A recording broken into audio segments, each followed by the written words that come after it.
Aujourd'hui, on va parler du pacte Dutreil pour les LMP. Alors, pour ceux qui ne connaissent pas, et je pense que pour beaucoup d'entre vous ce sera le cas, ou en tout cas qui ne connaissent pas bien, le pacte Dutreil, c'est un pacte qui a été mis en place pour permettre aux chefs d'entreprise de transmettre leurs titres ou leur part de société avec des droits de donation réduits. Typiquement, par exemple, un chef d'entreprise qui a 100 parts d'une société qui est cotée à 1 million, s'il fait une donation de ses titres à ses enfants, admettons qu'il ait 2 enfants, il va leur donner 500 000 € chacun. Et en principe, le barème des droits de donation s'applique, donc il y a le fameux abattement de 100 000 € par parent par enfant, mais le reste ensuite c'est taxé à 5, 10, 15, 20%, etc. Donc en fait sur une boîte qui vaut 1 million, concrètement il y aurait quasiment un tiers, si ce n'est la moitié de la boîte qui partirait en droits de donation. Donc c'est pas jouable. Donc pour contrer ça, ils ont mis en place le fameux pacte Dutreil qui permet sous certaines conditions de transmettre ces titres d'entreprise à ses héritiers ou à un donataire extérieur. Il existe 2 cas de figure, le cas où vous faites le pacte Dutreil en étant vivant, donc vous faites une donation, et le cas où vous faites le pacte Dutreil en étant décédé, et donc du coup on est plutôt dans le cadre d'une succession.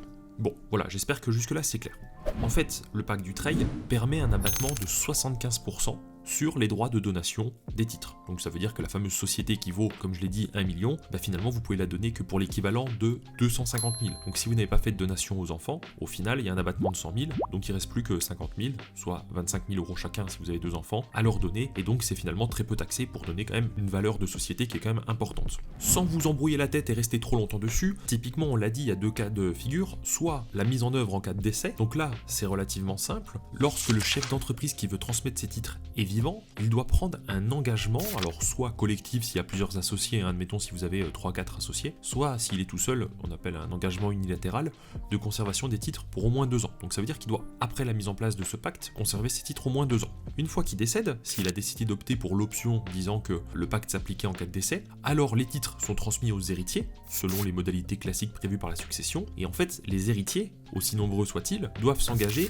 individuellement à conserver leurs titres, donc ce qu'ils ont reçu de la succession, pendant 4 ans supplémentaires. Donc on peut pas juste recevoir les titres en gros de papa ou maman qui avait une boîte qui est décédée et puis les revendre 6 mois après. Sinon ça marche pas, vous n'avez pas l'abattement sur les droits de succession. Et il y a aussi ce qu'on appelle le maintien du contrôle, donc pendant la période d'engagement, les fameux 2 ans avant le décès et 4 ans après la transmission, le contrôle de la société doit être exercé par l'un des héritiers ou par l'un des signataires de l'engagement collectif initial.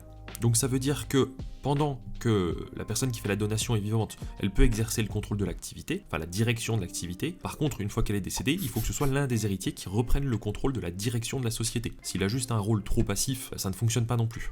Et l'autre cas de figure du coup qui peut arriver, donc c'est la mise en place en cas de donation lors du vivant. Et donc là, c'est le rebelote, même système. Donc l'entrepreneur qui veut céder ses titres doit prendre un engagement de conservation pour au moins 2 ans, donc il ne peut pas dire je fais le pacte et puis 15 jours après je cède mes titres, sinon il n'y a pas l'abattement des 75%. Et puis en fait au moment de la donation, du coup, les titres sont donnés au donataire selon les modalités prévues par la donation, donc les droits de donation classiques, et l'engagement individuel des donataires est aussi requis dans ces cas de figure. Ça veut dire qu'ils doivent encore une fois eux-mêmes s'engager pendant 4 ans à garder leurs titres, donc ils ne peuvent pas revendre. Et pareil, pendant la période du maintien, ce qu'on appelle le maintien du contrôle, ils doivent exercer eux-mêmes la direction de l'entreprise, donc c'est-à-dire dans les 2 ans qui suivent l'accord du pacte, plus les 4 ans, et là, pendant du coup les 2 plus 4 ans, donc les finalement 6 ans au total, ça doit être soit la personne qui fait la donation, soit l'héritier qui doit exercer la direction de l'entreprise. Donc en fait, on voit bien que là-dedans, il y a la notion de dire, ok, on fait un abattement sur les droits de donation, par contre, il faut quand même bien se rendre compte qu'on ne le fait pas gratuitement. L'idée, c'est vraiment de pouvoir permettre aux chefs d'entreprise de transmettre les PME, mais aussi en même temps transmettre le savoir et transmettre la manière de diriger l'entreprise. Voilà, donc c'est juste ça qui en ressort finalement de ce pacte Dutreil. Bon, maintenant que vous avez compris ça, ou peut-être pas bien compris, mais à la limite, vous allez voir, c'est pas très grave. Vous vous dites, mais quel rapport avec le LMP ?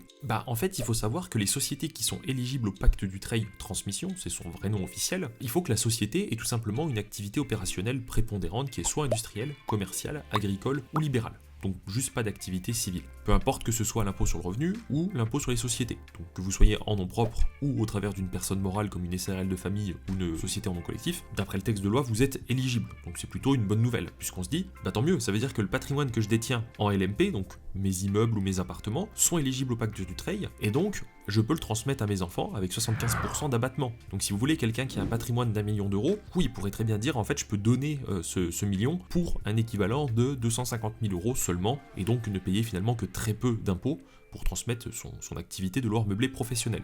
Donc évidemment, il y a plein de gens un peu malins qui se sont dit, parfait, on va utiliser ça. Donc le pacte, en fait, ça a été très flou pendant très longtemps, donc les gens savaient pas trop s'ils pouvaient ou pas le faire sur la location meublée. Donc au début, l'administration fiscale a dit non, ce n'est pas éligible. Donc là, on se disait, bon bah ok, c'est pas éligible. Sauf que du coup, en 2023, il y a eu de nombreux arrêts qui ont donné un avis favorable à l'application du pacte du Treil en LMP. Donc là, tout le monde s'est dit, ah bah génial, finalement on peut. Donc voilà, ils se sont contestés, etc. Mais finalement, c'est possible. Et la loi de finances 2024 a finalement éclairé la question en disant, non, ce ne sera pas possible et c'est formellement exclu.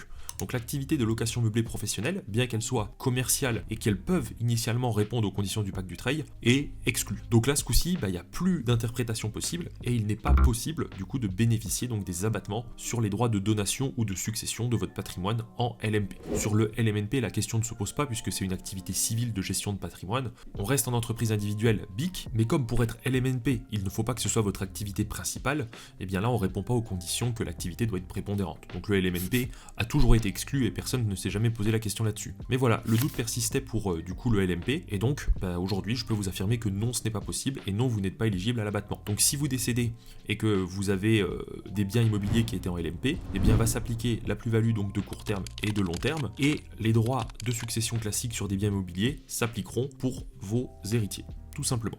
Voilà, j'espère que la vidéo vous a plu, même si elle est un petit peu complexe, même moi je suis pas sûr d'avoir été très clair, en tout cas c'est un sujet qui est difficile à expliquer. N'oubliez pas de vous abonner à la chaîne si vous êtes nouveau, ou tout simplement nous contacter si vous souhaitez avoir des conseils en gestion de patrimoine. Vous pouvez prendre rendez-vous avec les liens dans la description, Anire Patrimoine et Anire Investissement, ou alors nous confier votre comptabilité directement sur le site lmnp.ai, puisqu'on fait la comptabilité des LMP et LMNP à des tarifs qui défient toute concurrence. Voilà, je vous dis à très vite et merci encore d'avoir regardé la vidéo.